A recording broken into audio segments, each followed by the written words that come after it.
Just days after it was announced, Loblaw says it will bring back the 50% discount on last day sale items. In a statement to CP24, the company said it listened to feedback from customers about the decision and will not be lowering the items near their expiration date.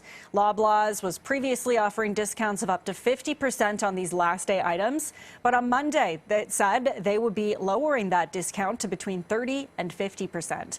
Canada's big grocers are still under pressure from Ottawa to stabilize food prices.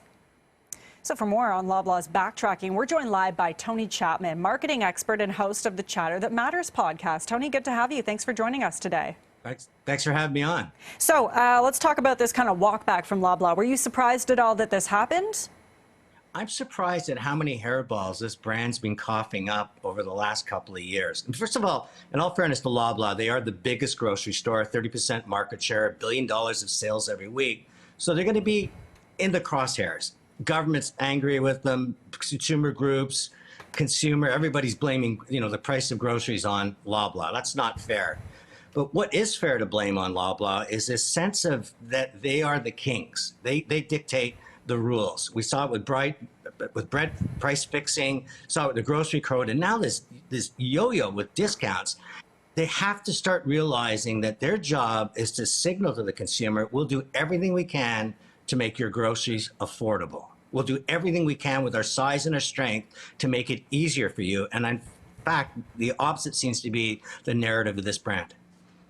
I mean, that's what's confusing to me. What's the mindset here, do you think? I mean, that seems like a terrific PR move in my mind. Right now, I think a lot of people would flock to any big grocer that's actually offering lower prices. To do something like this, is it really worth it to even save more money or make more money by, slashing these discount prices of 50%? Or is that just a terrible PR move? It's a terrible PR move. I mean, this was a brand for years that cultivated the Galen Weston with the sweater. He's in your kitchen. He's a nice guy, and he is a nice guy. I did a TV show with Galen Weston.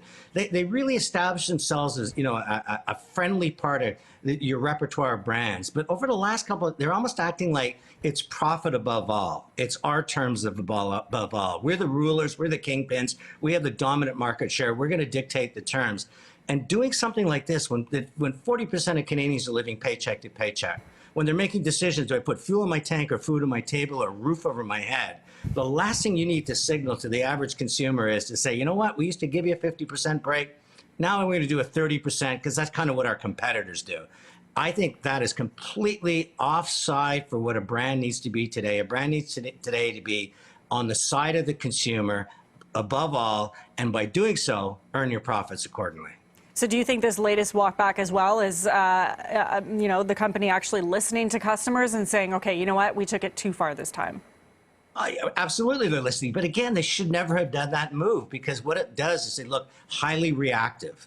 They look like they're scrambling. We trust brands that have got consistency, authenticity. They're trustworthy. They're solid. It's like their hands on a rudder that says, I know where they're heading, and I believe in them. When you start zigging and zagging, 1 minute it's on, 1 minute it's off, you start realizing, well, if I hadn't said anything, what would be next? And that's where they've got to really regroup as an organization, put the consumer first, use their power to defend the consumer and their need to try to put honest and groceries on the table. And I think Loblaw can do that, and they can regain that voice. But right now, they've lost their voice.